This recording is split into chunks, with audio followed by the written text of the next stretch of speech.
I don't know, anyone who, well, all the marine biologists in the room will know that you actually spend more time in front of a computer than anything else, but okay, so it's not all it's hyped up to be. But the students get to do the fun stuff.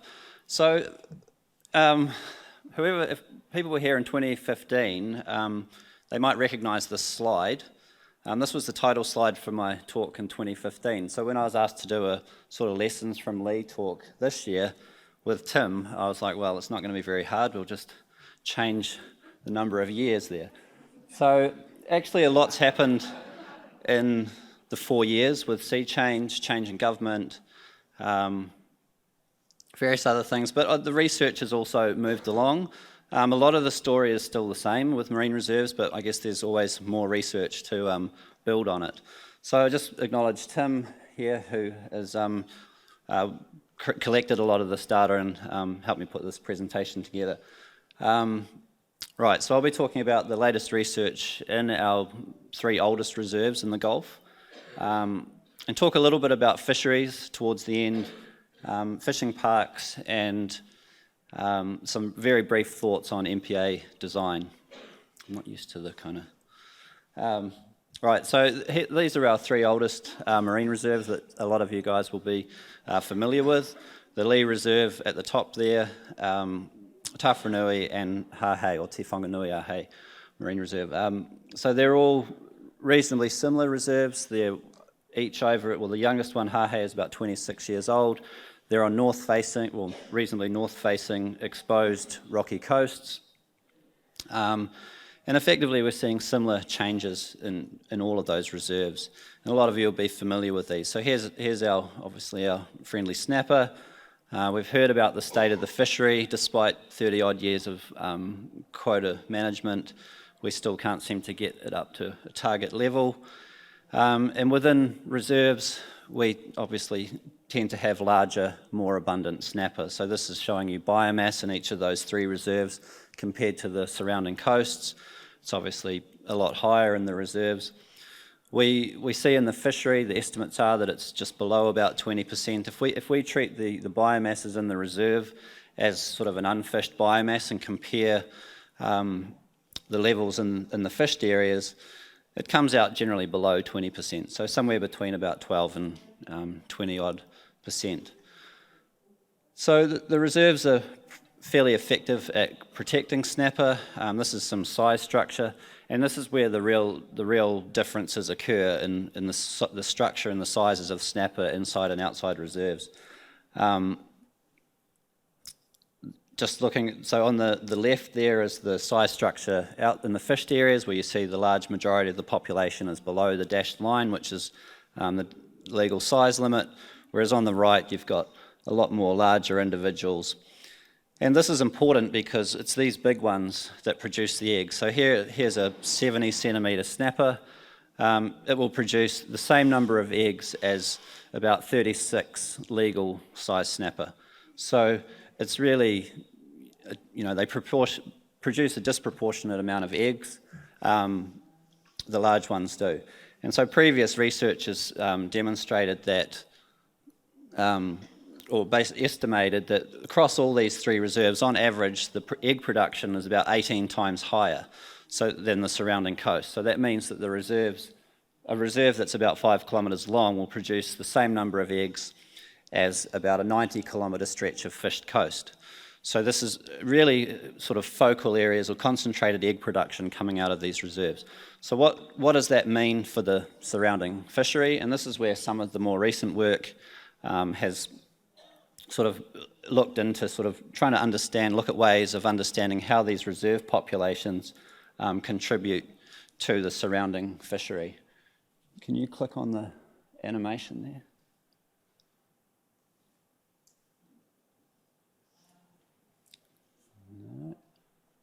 Oh, yep, sorry, I can't really see it from here. Okay, so this is work by Agnes Lepore and John Montgomery and others who were interested in how larvae that are released in the reserve are dispersed in the surrounding waters. So this is based on a hydrodynamic model where propagules are released from the marine reserve, and it's just showing how they fluctuate up and down the coast with the tides, but tend to stay in that coastal margin. They're not just lost out to sea. So this suggested that a lot of the larvae were staying in close and therefore contributing to the surrounding fishery. To back this up or to test it further, provide a more direct test of it, they used genetics to then trace larvae from the reserve. So they did this by collecting a whole lot of juvenile snapper and taking DNA from them, and then also having DNA from the parents within the marine reserves. Sorry, I haven't explained that very well. It went backwards. So by effectively getting a library of fish inside the marine reserve, I think it was about 1,000 fish they got genetic samples from, and they found that 14 of those 3,000 juveniles came from parents within the marine reserve. So based on that, they were able to estimate that about 11% of new snapper settling into that surrounding area came from this marine reserve. And it's quite remarkable, really, given it is just a relatively small reserve, but it highlights how these even small reserves can protect a disproportionate amount of stock, and then that can help with replenishing the surrounding coast, which sort of feeds back to what Tom was talking a little bit about before, if we can have networks of these reserves. So that's the case for snapper. Crayfish, it's a similar story, really. This is a big male crayfish out cruising around in the marine reserve at Leigh. This is the catch per unit effort for the local Cray 2 fishery, and obviously it's been in decline over the last 10 to 12 years and has recently had large quota cuts. So we have over 40 years of monitoring data from the different reserves. The light grey is historic data, and for Tawharanui is actually Roger Grace's data, which extends over 40 years. So the grey or the black is actually the marine reserves, and the red is the surrounding coast. The black and the red is the dock monitoring, which is carried out by Tim. And what these reserves all show is generally there's been an increase following protection, but in recent years there's been this decline across all three of these reserves. Now this decline follows what's happening in the fishery, which sort of raises some concerns. Why are populations in the reserves, which are supposed to be protected, declining? And Raewyn alluded to it. It's basically because these reserves aren't big enough to protect these crayfish when they're moving out into different habitats, feeding, and also combined with a period of low recruitment to replenish those that are getting caught from the reserve. So moving forward, we need to be designing reserves that actually encompass these movement patterns better. But despite these declines in the reserve, the populations are still much healthier in the reserves compared to the fished areas. Densities in the fished areas, if you think about the reserve as being an unfished biomass, even though we know it's fished to some point, the densities of legal-sized individuals in the surrounding water are less than 10%. So, if you converted that into fishery speak, if you're less than 10% of your unfished biomass, you're going to shut down a fishery. That's below the hard limit. So the reserves are still playing a role. This is the size structure data, similar to with the snapper, but probably even more pronounced, with the grey being in the reserve, with lots of the population above that legal size limit. So if you convert this into egg production, these reserves are producing huge amounts of eggs, 15 to 23 times more eggs per unit area than the populations in the surrounding coast. And that's likely to be an underestimate. And it's definitely an underestimate of what it could be if these reserves were designed or bigger.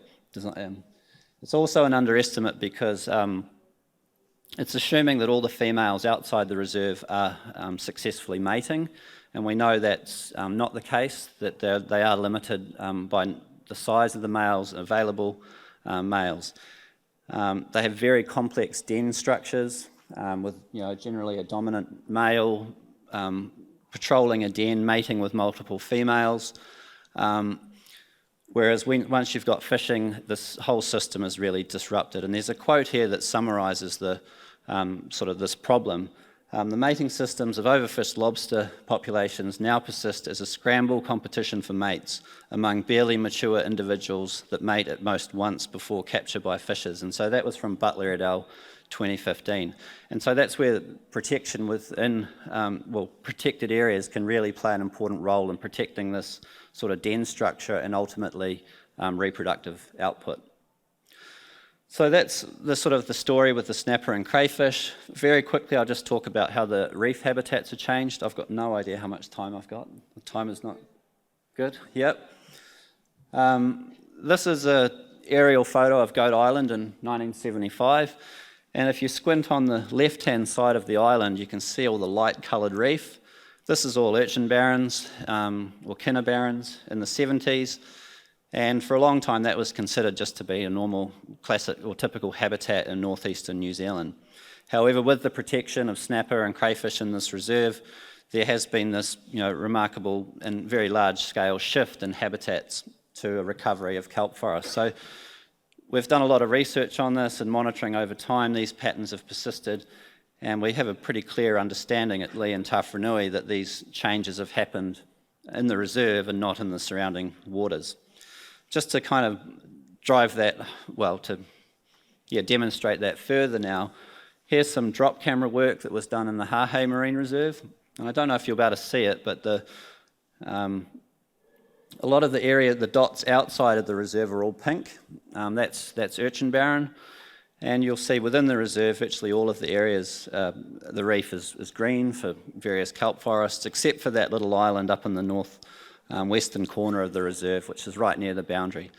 So again, it sort of really shows how the spatial effects of reserves work, how you can, by protecting the predators within the reserves, you can protect the whole ecosystem. So these kinner barrens are potentially, they are a problem in the Gulf, potentially increasing at the moment. Current conditions seem to be very favourable for kinner.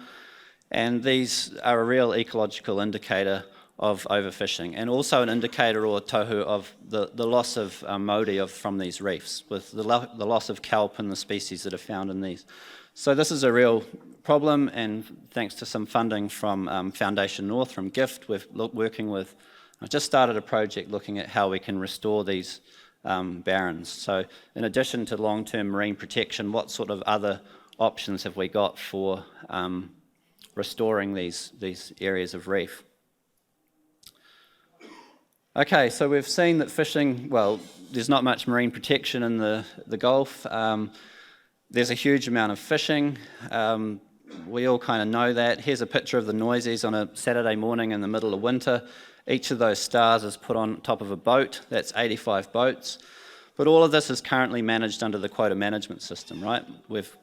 Recreational fishermen have complete reliance in the quota management system or not. So how's that working out for the Gulf? Well, this is from the State of Environment report from a couple of years ago, and basically of the 15 main commercially fished finfish species, 3 of them are not overfished, 2 of them are likely to be overfished, including snapper. But the vast majority of them we really don't know. We don't know the status of these stocks. We don't know whether they're anywhere near their target levels. So it's really time to start thinking about alternative options. What's the way of getting a stock above a target level? We've seen that these reserves, even relatively small reserves, can protect a significant amount of biomass. Is that's not the right word, protecting a whole lot of stock in a marine protected area one way of actually helping to rebuild these fisheries. And we've also seen that within these protected areas we can actually reverse some of those ecosystem impacts, which is actually required under the, they're supposed to be mitigated under the Fisheries Act. So MPAs, globally are being increasingly implemented. They're also being implemented in line with changes in fisheries management. They can't happen in isolation. I think Raywin mentioned that as well. So got 2 more slides, I think. Fishing parks, they're obviously a popular option. and very quickly, so these are areas that have where commercial fishing is excluded. So we have examples of that from Mimiwhangata Marine Park, and also the Poor Knights used to be partially protected. Now it's fully protected. But we know from research in these relatively small marine parks that they have very little value for exploited species. So snapper and crayfish don't increase or recover in those areas because they're still recreational fishing. And that's been shown globally that, if anything, these partially protected areas just focus, a certain type of fishing effort. So at small scales, those aren't very effective, but maybe at larger scales they could be, particularly for certain species, maybe for crayfish.